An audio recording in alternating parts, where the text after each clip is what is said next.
శ్రీ గురుభ్యో నమ. శ్రీ సీతారామచంద్రస్వామి పరబ్రహ్మణ్యే నమ. శ్రీ విష్ణు సహస్రనామ స్తోత్రము వ్యాఖ్యానంలో భాగంగా ఈరోజు మరొక శ్లోకాన్ని మనం పరిశీలిద్దాం. యజ్ఞకృత్ యజ్ఞీ యజ్ఞభుక్ యజ్ఞసాధనః యజ్ఞాంతకృత్ యజ్ఞగుహ్యం అన్నమన్నాదయేవ చ.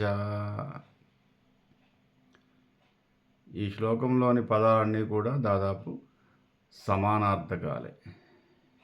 యజ్ఞభృత్ యజ్ఞ ఫలమును ఇచ్చువాడు. పూర్వం ఏంటంటే యజ్ఞాది క్రతువులు సామాన్య జనుల నుంచి పండితుల వరకు ప్రతిరోజు కూడా చేసేవారు. అంటే దాన్ని వేదకాలము అన్నారు. వేదకాలంలో యజ్ఞ యాగాది క్రతువులు ఎక్కువగా ఆచరించేవారు. దాదాపు మనకు వేదంలో ప్రకృతి ఆరాధనే దైవారాధనగా చెప్పబడింది. ప్రకృతిని ఆరాధించడం ఏ విధంగా అంటే యజ్ఞం ద్వారా. దైవానికి మనుష్యుడికి మధ్య అనుసంధానముగా యజ్ఞం ఉండేది. అందుకే యజ్ఞంలో వేసేటటువంటి సుగంధ ద్రవ్యాలన్నీ కూడా వాతావరణాన్ని స్వచ్ఛత చేసేటటువంటి పదార్థాలు. కాలుష్యంగా ఉన్న వాతావరణాన్ని, కలుషితమైనటువంటి గాలిని కానివ్వండి, ఆ వాతావరణాన్ని కానివ్వండి, అవి శుద్ధి చేస్తాయి.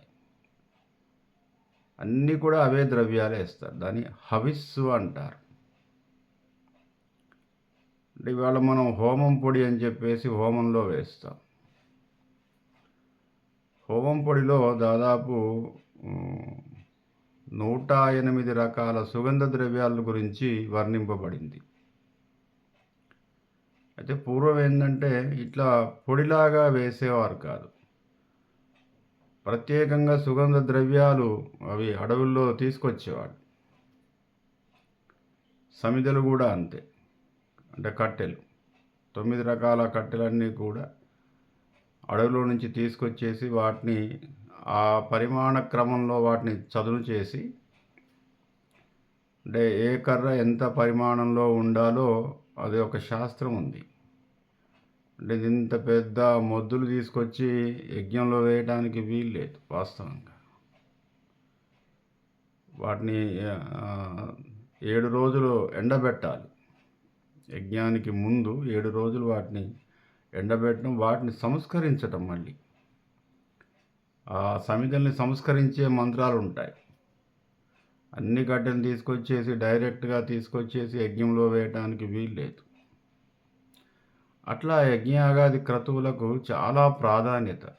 ఎందుకు ప్రాధాన్యత అంటే మనం ఏదైనా యజ్ఞం ద్వారానే భగవంతుడికి మన యొక్క కోరికని చెప్పడం అనేది అనుసంధానం. దేవుడికి మనుష్యుడికి మధ్య అనుసంధానం యజ్ఞం. అగ్నిదేవుడు, ఈ అగ్నిదేవుడు మనం వేసేటటువంటి సుగంధ ద్రవ్యాలని హవిస్సుగా చేసి ఆహారముగా అందిస్తాడు. ఎవరికి అంటే ప్రకృతి. అంతే. పంచభూతాలే దేవతలుగా వర్ణింపబడ్డాయి.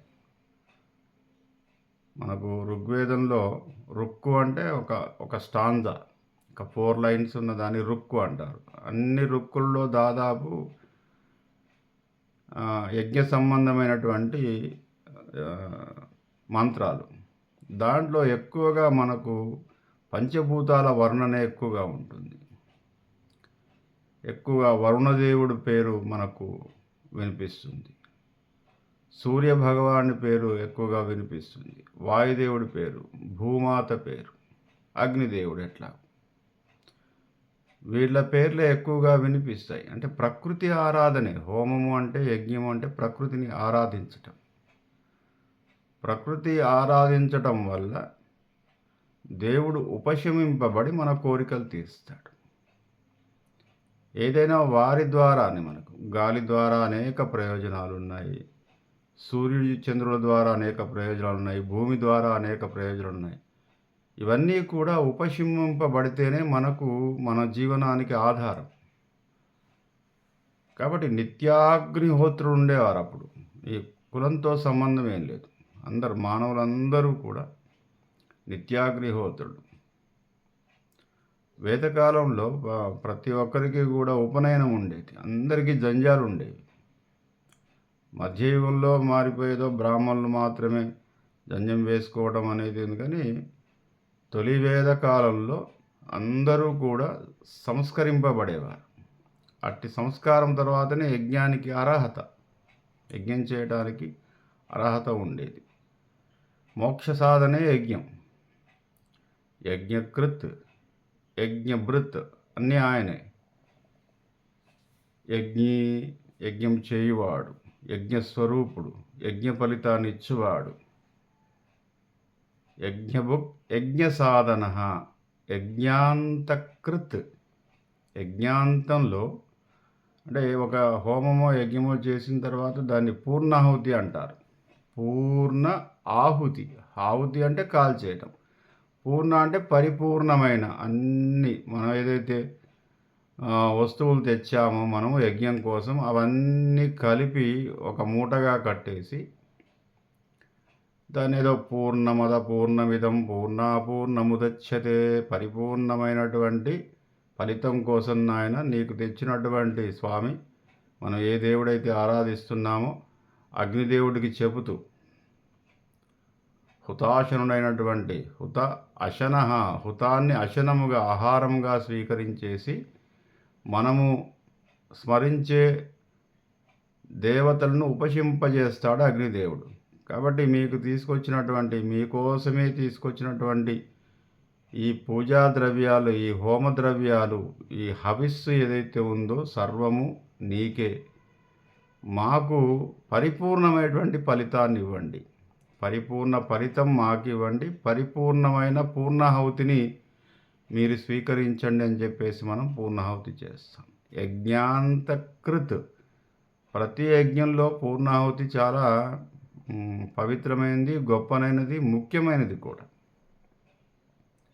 కాబట్టి అది ఆచరిస్తేనే మనకు పూర్ణ ఫలితం. యజ్ఞాంతకృత్ యజ్ఞగుహ్యం. యజ్ఞం యొక్క రహస్యము. గుహ్యము అంటే రహస్యం. ఏమిటయ్యా యజ్ఞ రహస్యం అంటే ఫలితమే రహస్యం. ఈ ఫలితాన్ని మనము పొందడం వల్ల కలిగేటటువంటి ఆనందముతో మోక్ష సాధనకు ఉపక్రమిస్తాడు. కేవలం యజ్ఞం చేసినంత మాత్రము చేతనే మోక్షము లభించదు. మోక్ష సాధనకు కోరిక ఫలించటానికి ఇదొక మార్గం. తర్వాత మనకు వచ్చేటటువంటి సంతోషంతో, మానసికమైనటువంటి విశాలత్వంతో స్వామిని భజించటము లేదా తపస్సు చేయటము, ధ్యానం చేయటం ద్వారా మోక్ష సాధన. ఇది ఒక అనుసంధానము చేసేటటువంటి ప్రక్రియ మాత్రమే యజ్ఞం. యజ్ఞగుహ్యం అన్నమన్నాదయేవచ. అన్నం అన్నాదః. ఈ హవిస్సే అన్నము. తను స్వీకరిస్తూ మళ్ళీ మనకు అన్నాన్ని ప్రసాదించేవాడు. తర్వాత ఏమిటంటే, మలివేద కాలంలో మళ్ళీ ఒకవేళ ఈ యజ్ఞము చేయలేని వారు పంచయజ్ఞాలు అని చెప్పేసి మనకు వేదంలో ఉంది.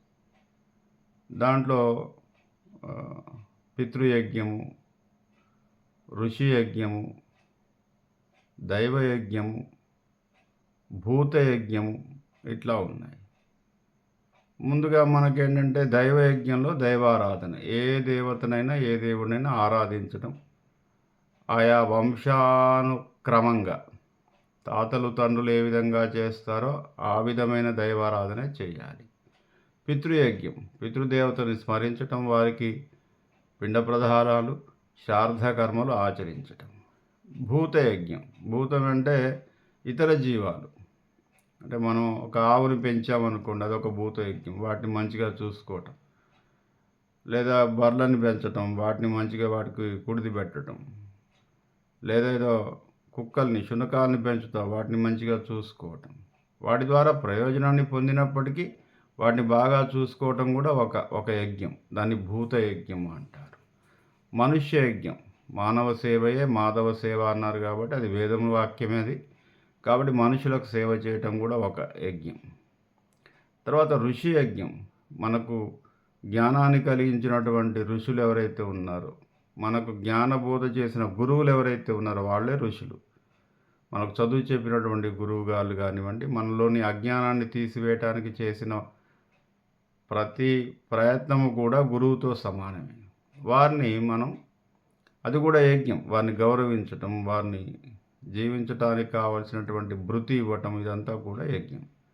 కాబట్టి ఈ రకమైనటువంటి యజ్ఞమే కాకుండా ఈ 5 రకాల యజ్ఞాలు చేసినప్పటికి కూడా మోక్ష సాధకుడు అవుతాడు మనుష్యుడు అని చెప్పేసి చెప్పబడింది. స్వస్తి ప్రజాభ్య.